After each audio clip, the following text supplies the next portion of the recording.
بسم اللہ الرحمن الرحیم ایاک نعبد و ایاک نستعین۔ میں آج NHA کو خراج تحسین پیش کرتا ہوں، ساری آپ کی مراد آپ کی ٹیم کو، خرم آپ کو، باقی ساری آپ کی ٹیم کو، کیونکہ آپ نے ایک ایسا پروجیکٹ جس کی آج لانچ کی ہے، نوکنڈی سے مشکیل تک۔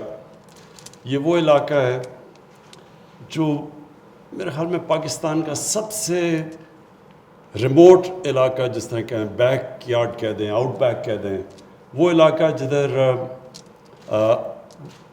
70 سال سے ہمارا ملک جس کو بھول چکا تھا، یہ وہ علاقہ ہے۔ میں بلوچستان کافی پھرا ہوں لیکن اس علاقے میں نہیں گیا، اور جو میں نے بلوچستان کا مسئلہ یہ ہے کہ اتنے بڑے فاصلے ہیں یہاں، اور یہ وہ صوبہ ہے کہ اگر ہم اس کو کنیکٹ کر دیں، یعنی سڑکوں سے یہ کنیکٹ ہو جائے، تو اس میں بہت بڑا پوٹینشل پڑا ہوا ہے۔ ہم نے کسی نے آج تک ہمارے ملک میں کسی نے اس کے اوپر صحیح معنی میں توجہ دی نہیں، اور وہ کیونکہ وہ دور ہوتا ہے بلوچستان کی ووٹ سے پاکستان کا پرائم منسٹر بنتا نہیں، تو وہ ادھر ہی زور لگاتے ہیں جدھر ان کو ووٹ ملتی ہے، اور کیونکہ بلوچستان دور ہے اور ووٹ نہیں ملتی تو اس کو ہم نے پیچھے چھوڑ دیا۔ تو یہ جو پروجیکٹ ہے یہ اسی ایک ہماری بڑی کوشش کا حصہ ہے کہ جو لوگ پیچھے رہ گئے ہیں پاکستان میں ان کو ہم نے اوپر لے کے آنا ہے، اور جو علاقے پاکستان میں پیچھے رہ گئے ہیں ان کے اوپر پورا کانسنٹریٹ کرنا ہے کہ وہ علاقوں کو اب ہم مین سٹریم میں لے کے ان کو اٹھائیں۔ تو بلوچستان کیونکہ وہ پاکستان کا صوبہ ہے جس کو کسی نے توجہ ہی نہیں دی صحیح معنی میں، اور میں سمجھتا ہوں کہ جتنی ریٹرنز ہمیں بلوچستان میں ان کو کنیکٹ کر کے اس کو ڈیولپ کر کے ملیں گی، کیونکہ پیچھے رہ گیا اور وہ جلدی سے اوپر اس کی ریٹرنز بہت زیادہ ہوں گی۔ تو پہلے تو پاکستان کی فیوچر کے لیے بڑا ضروری ہے یہ جو کنیکٹیوٹی ہے، اور دوسرا پاکستان ایک ہماری فیڈریشن کو مضبوط کرنے کے لیے بہت ضروری ہے، کیونکہ بلوچستان کو لوگوں کو یہ تاثر نہیں جانا چاہیے کہ وہ پاکستان ایک طرف جا رہا ہے اور بلوچستان کے لوگوں کو کوئی فکر نہیں کرتا ان کے حالات کا۔ تو یہ ہر طرح یہ سڑک انشاءاللہ یہ وہ سڑک ہے جس کا لانگ ٹرم میں بہت بڑا امپیکٹ پڑے گا پاکستان پہ۔ اب میں جو اس کے آگے جو بات کرنا چاہتا ہوں وہ یہ کہ دیکھیں، جو ہماری حکومت آئی پہلا سال صرف حکومت نے سروائیو کرنے میں لگایا ہے فائنینشلی۔ کبھی بھی پاکستان کو کسی حکومت کے لیے اتنے بڑے معاشی مسئلے نہیں آئے جو ہماری حکومت کو آئے ہیں۔ کبھی اتنے بڑے خسارے نہیں ملے، کبھی اتنے بڑے قرضے نہیں ملے کسی حکومت کو، اور خوف ڈیفالٹ کرنے کا کہ اگر ڈیفالٹ کا مطلب کہ اگر آپ بیرونی ملک کی اپنی جو آپ کی قرضے ہیں ان کی قسطیں نہ دیں تو ڈیفالٹ کر جاتا ہے، اور جب ملک ڈیفالٹ کرتا ہے تو جو سب سے بڑا امپیکٹ ہوتا ہے اس کی باہر کے ملکوں سے بینکوں سے سارے اپنے رابطے کاٹ دیتے ہیں، اور وہ اس کا امپیکٹ ہوتا ہے کہ آپ کا روپیہ گر جاتا ہے، اور جب آپ کا کرنسی گرتی ہے ساری چیزیں مہنگی ہو جاتی ہیں۔ تو ہمیں وہ پہلا سال تو وہی اس میں گزر گیا، دوسرا سال کرونا آ گیا۔ اللہ کا شکر ہے کہ دنیا میں اکنالج کیا جاتا ہے کہ اگر کسی ملک نے بھی سب سے بہترین اپنے ملک کو کرونا سے بچایا اور اپنی معیشت کو بچایا وہ پاکستان ہے۔ تو ہم اس سے خیر ابھی بھی تیسرا ویو ہے، لیکن ابھی تک آپ اپنے ہمسایوں کو دیکھ لیں اور اس سے مقابلہ کریں پاکستان کا، تو اللہ کا شکر ہے، ہمیں اس کا اوپر والے کا خاص شکر ادا کرنا چاہیے کہ ہم نکل گئے ہیں اس سے، بڑے مشکل وقت سے نکلے ہیں، اور انشاءاللہ نکل بھی جائیں گے اگر ہم سب یہ ذرا فیس ماسک کے اوپر ہی SOPs پہ زور ڈالیں تو انشاءاللہ نکل جائیں گے۔ لیکن جو انشاءاللہ جب ہمارے 5 سال مکمل ہوں گے تو میں کیا دیکھنا چاہتا ہوں، میں جو آگے پکچر کر رہا ہوں کس طرح کا میں پاکستان دیکھ رہا ہوں۔ سب سے پہلے تو جو ہمارے مخالف ہیں، جو مافیاز ہیں، وہ یہ نہیں سمجھتے کہ ہم فیل ہو رہے ہیں، ان کو خوف یہ ہے کہ ہم کامیاب نہ ہو جائیں۔ کیونکہ پختونخوا کے اندر جب ہماری کمزور گورنمنٹ آئی، کولیشن گورنمنٹ پارلیمنٹری ڈیموکریسی میں بڑی کمزور ہوتی ہے، تو ہم کولیشن گورنمنٹ میں تھے، اور پختونخوا میں ایک باری دیتے ہیں گورنمنٹ کو، اس کے بعد دوسری باری وہ نہیں دیتے. تو جب دوسرا الیکشن آیا، بار بار ہم سنتے بھی رہے کہ جی کدھر ہے نیا پختونخوا. تو جب الیکشن آیا تو پختونخوا کے اندر پہلی دفعہ ایک حکومت نے صرف واپس ہی نہیں آئی بلکہ 2/3 اکثریت لے کے آئی. اور وہ جو ہمارے مخالف تھے وہاں پختونخوا میں، وہ ساری پارٹیز کا جو حالات ہیں وہ آج آپ دیکھ ہی لیں کہ جو ساری پرانی پارٹیز تھی ان کا بہت برا حال ہے. وہی ڈر لگا ہوا ہے اب یہاں ان کو کہ باقی سارے پاکستان کے اندر آپ، کیونکہ فیڈرل لیول پہ ہماری حکومت آئی ہے تو ان سب کو ڈر لگا ہوا ہے کہ کامیاب نہ ہو جائے. تو اس لیے پہلے دن سے شور مچا دیتے ہیں کہ فیل ہوگی گورنمنٹ. خواہش ہے ان کی فیل ہونے کی، کیونکہ ان کو اپنی سیاسی موت نظر آ رہی ہے. لیکن میں کیا دیکھنا چاہتا ہوں؟ پہلے تو میں یہ دیکھنا چاہتا ہوں کہ 5 سال کے بعد ہمارے ملک کے اندر جو سڑکیں مراد سعید نے جو بات کی ہے بالکل کہ 6000 کلومیٹر کی اب ہمارے منصوبے بنے ہوئے ہیں، لیکن ان علاقوں کی سڑکیں جن میں جو پاکستان کو کنیکٹ کر دے گا، اس میں بلوچستان میں بہت زیادہ سڑکیں کبھی کسی گورنمنٹ نے اتنی سڑکیں بلوچستان میں نہیں بنائی جو ہمارے 5 سال میں انشاءاللہ بنے گی. اس کے علاوہ جو میں چاہتا ہوں کہ جو 2 چیزیں جس کے اوپر میں بار بار کہتا ہوں کہ ایک قوم جب عظیم قوم بنتی ہے تو اس کی بنیاد 2 چیزوں پہ رکھی جاتی ہے، اور یہ جب ہم مدینہ کی ریاست کی بات کرتے ہیں تو وہ 2 چیزوں کے اوپر وہ ایک ریاست کھڑی ہوئی تھی جو دنیا کی سب سے بڑا انقلاب آیا تھا دنیا کی تاریخ میں.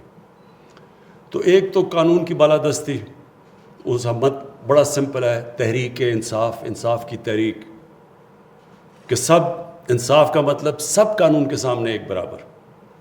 جب قانون کے سامنے لوگ ایک برابر نہیں ہوتے تو وہ جنگل کا قانون ہوتا ہے، مائٹ از رائٹ. جو جنگل میں شیر کے اور کوئی قانون وہ جو مرضی چاہے کرے، پھر اس سے نیچے جو طاقتور ہے وہ جو مرضی چاہے، سب سے کمزور بیچارہ چھپتا پھرتا ہے. اس کو جنگل کا قانون کہتے ہیں. اور کبھی بھی ایک معاشرے نے ترقی نہیں کی جدھر قانون کی بالادستی نہ ہو. تو مدینہ کی ریاست میں سب سے پہلے خوشحالی آنے سے پہلے قانون کی بالادستی قائم کی گئی. اور یہ جو سارا شور مچا ہوا ہے آپ نے، یہ جو سارے مافیاز، کبھی کوئی مافیا کھڑا ہو جاتا ہے، کوئی بلیک میل کرتا ہے، اس کا صرف ایک مقصد یہ ہے کہ یہ اپنے آپ کو قانون کے اوپر رکھنا چاہتے ہیں. یہ بلیک میل کرنا چاہتے ہیں کہ ہم نہیں تو تمہاری گورنمنٹ گرا دیں گے، لیکن اگر ہمیں این آر او نہ دیے یا پریولیجز نہ دی یا امیونٹی نہ دی. دوسری جس کی وجہ سے قوم اٹھتی ہے وہ ہے انسانیت کا نظام. فلاحی ریاست دنیا کی تاریخ میں پہلی دفعہ مدینہ کی ریاست بنی تھی. یہ جو 2 چیزیں ہیں یہ بنیاد ہیں. باقی بھی چیزیں ہوتی ہیں، لیکن قوم نے اگر اٹھنا ہے تو اس میں یہ 2 کوالٹیز ہونی چاہیے. اس کے بعد وہ آٹومیٹکلی جب قوم کے اندر انسانیت کا نظام آتا ہے تو وہ اپنے لوگوں کی تعلیم بھی دیتی ہے، بچوں کو تعلیم دیتی ہے، وہ سب کچھ کرتی ہے. لیکن سب سے پہلے اس میں رحم ہونا چاہیے کہ کمزور طبقے کو ہم نے اوپر لے کے آنا ہے. اب آپ کے سامنے مثال ہے، ایک طرف ہندوستان ہے، دوسری طرف چائنا، 2 ملک جن کی 1 ارب سے زیادہ آبادی ہے. 35 سال پہلے چائنا اور ہندوستان تقریباً ایک ہی جگہ پہ کھڑے تھے، صرف 35 سال پہلے. آج چائنا کدھر ہے اور ہندوستان کدھر ہے؟ کیا فرق ہوا ان دونوں میں؟ چائنا کے اندر لیڈرشپ آئی جس نے طاقتور کو قانون کے نیچے لے کے آئے. 450 وزیروں کو انہوں نے جیلوں میں ڈالا کرپشن پہ. اس سے جو سرکاری نوکر تھے وہ تقریباً کوئی 1,00,000 سے اوپر تھے، لیکن صرف وزیروں کو، منسٹیریل لیول کے لوگوں کو 450 کو جیل میں ڈالا. قانون قائم کیا انہوں نے کہ طاقتور کو قانون کے نیچے لے کے آئے. اور دوسری چائنا نے کیا چیز کی جو دنیا کی تاریخ میں نہیں ہوئی، انہوں نے اپنے غریب طبقے کو اوپر اٹھایا.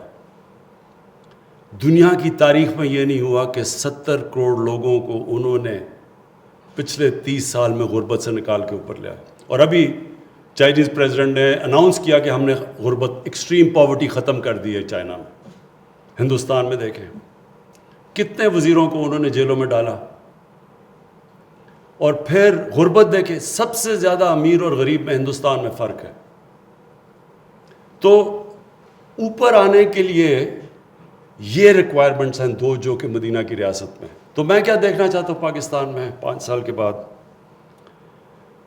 میں یہ دیکھنا چاہتا ہوں کہ یہ جو بڑے بڑے مافیاز ہیں ان ساروں کو قانون کے نیچے لے کے آؤں. ان کو پہلی دفعہ پاکستان میں رول آف لاء قائم کریں. رول آف لاء کا مطلب ہوتا ہے قانون کی حکمرانی. جو جنگل کا قانون ہے اس میں طاقت کی حکمرانی ہوتی ہے. اگر کسی نے کلاسک اگزامپل دیکھنا ہے پاکستان میں کیا ہوا 90 کی دہائی میں، 88 میں پیپلز پارٹی پاور میں آئے، آصف زرداری سیدھا پرائم منسٹر ہاؤس. 90 میں پیپلز پارٹی جاتی ہے، Asif Zardari prime minister house سے سیدھا جیل میں کرپشن پہ. 93 میں نون لیگ جاتی ہے، پیپلز پارٹی پھر پاور میں آتی ہے، وہ جیل سے سیدھا پرائم منسٹر ہاؤس. اور 96 میں جیسی پیپلز پارٹی جاتی ہے وہ پرائم منسٹر ہاؤس سے سیدھا جیل میں. تو وہ قانون کی حکمرانی نہیں تھی، طاقت کی. جب طاقت میں آؤ سارے کیسز ختم. جیسے ہی آپ طاقت سے جاؤ سیدھا واپس جیل میں. تو یہ قانون نہیں ہے. تو یہ جنگ لڑی جا رہی ہے، تحریک انصاف، قانون کی جنگ. تو یہ میرا سب سے بڑا ہے کہ انشاءاللہ بڑے بڑے مافیاز کو قانون کے نیچے لے کے آئیں گے. یہ میرا پہلا آبجیکٹو ہے. اور دوسرا آبجیکٹو یہ ہے کہ جو اپنے کمزور طبقے کو ہم ایسا اٹھائیں گے جو کبھی پاکستان میں پہلے نہیں اٹھایا. مثلا سب سے زیادہ پرابلم ہوتا ہے لوگوں کو جب ایک غریب گھرانے میں بیماری ہوتی ہے. شوکت خان ہم اس لیے بناتا ہے غریب آدمی کو. جب کینسر میں دیکھا تو میں نے سوچا کہ ہم اتنا مہنگا علاج ہمارے لیے اتنا مشکل ہے تو اس غریب گھرانے میں کیا ہو رہا ہوگا. اسی طرح جو اب ہمارے 2 صوبوں کے اندر جدھر ہماری حکومت ہے ہیلتھ کارڈ لے کے آئے، یہ انقلاب ہے. یہ میں آج آپ کو کہہ رہا ہوں کہ 5 سال کے بعد آپ دیکھیں گے کہ پرائیویٹ سیکٹر ہاسپٹلز بنا رہا ہوگا دیہاتوں کے اندر. ادھر بلوچستان کے علاقوں میں بنا رہا ہوگا کیونکہ وہ بھی ہیلتھ کارڈ، وہ بھی ہیلتھ انشورنس لے کے آ رہے ہیں بلوچستان میں.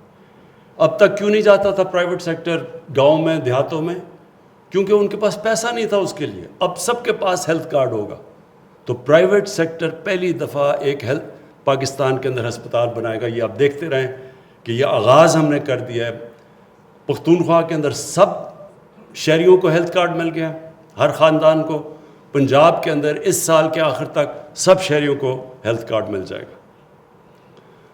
دوسری چیز یہ جو ایک پاکستان میں عذاب انگلش میڈیم، اردو میڈیم، دینی مدرسے، یہ پہلی دفعہ ایک کورس سلیبس پاکستان میں لے کے آ رہے ہیں.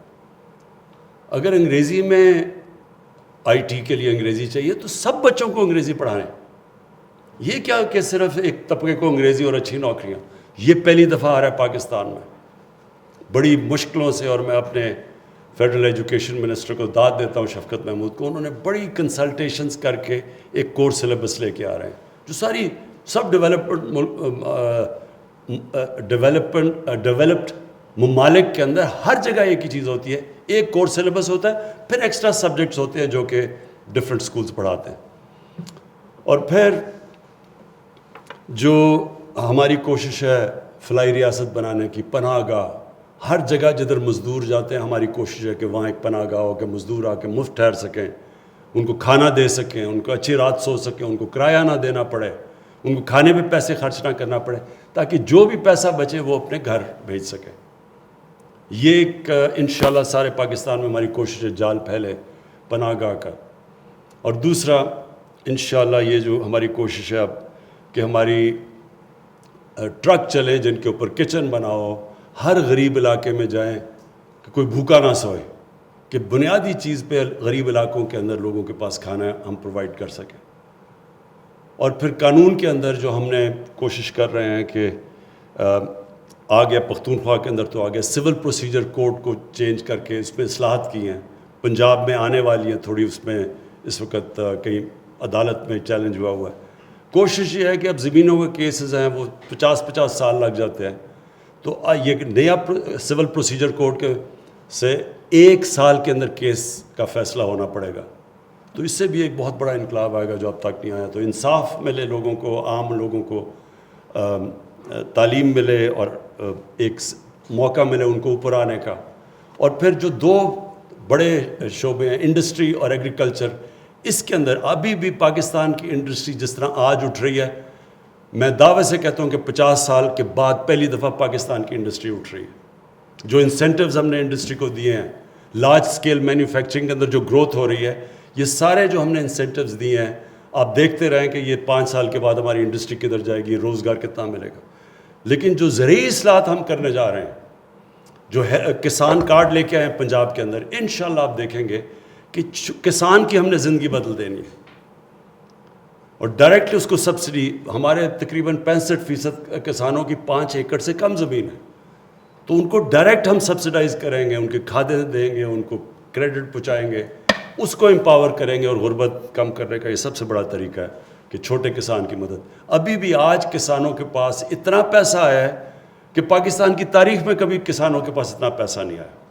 1100 ارب روپیہ اضافی گیا کسانوں کے پاس, کیونکہ پہلی دفعہ ان کو وہ قیمتیں ملی ہیں گنے کی, ان کو گندم میں وہ قیمت ملی ہے جو کبھی پہلے نہیں ملی, چاول میں, مکئی میں. تو جو 1100 ارب اضافی پیسہ گیا, اس کا مطلب کہ جو خوشحالی آئی ہے وہ آپ یہ دیکھ لیں کہ کبھی پاکستان کی تاریخ میں اتنے ٹریکٹر بکے ہی نہیں جتنے اس سال بکے ہیں. 58% ٹریکٹرز کے سیل کے اندر اضافہ ہوا ہے, اس کا مطلب پیسہ گیا ہے وہاں. موٹر سائیکلوں کے اندر ریکارڈ سیل ہوئی ہے. تو یہ اس لیے کہ پیسہ ادھر گیا, دیہاتوں کے اندر گیا. اور انشاءاللہ جو آخر میں کہنا چاہتا ہوں, ہمارا جو احساس کا پروگرام ہے, ہم نے اب پورا ڈیٹا کمپلیٹ کر لیں گے اپنے غریب سارے پاکستان کے گھرانوں کا. تو جو نچلے طبقے کے گھرانے ہوں گے ان کو ڈائریکٹ سبسڈیز دیا کریں گے. مثلا اگر گندم کی قیمت اوپر گئی تو جو یہ غریب گھرانے ہیں ان کو ہم پھر سبسڈیز دیں گے کہ ان کو اگر قیمت اوپر بھی گئی, کیونکہ ساری دنیا میں ساری کموڈیٹیز کی قیمتیں اوپر گئی ہیں, تو ہم کم از کم ان کو پروٹیکٹ کریں اپنے غریب گھرانوں کو. ایک پورا ہمارے پاس ڈیٹا بیس آ گیا ہے. اور انشاءاللہ آپ دیکھیں گے کہ ہمارا جو آپ احساس کا پروگرام, جس کے اندر ہم اب ڈائریکٹ سبسڈی دے سکیں گے غریب گھرانوں کو. اگر مطلب بجلی مہنگی ہوگی تو ان کو بجلی کی سبسڈی دے دیں گے, اگر گندم مہنگی ہوئی, چینی مہنگی ہوئی, تو ہم ان کو ڈائریکٹ سبسڈائز کریں گے تاکہ اپنے نچلے طبقے کو ہم اس کی حفاظت کریں, اس کی مشکلیں کم کریں, اس کو تاکہ موقع ملے ان کو ہم غربت سے نکالیں. پھر سے مراد سعید آپ کو اور NHA کو میں بہت مبارک دیتا ہوں آج.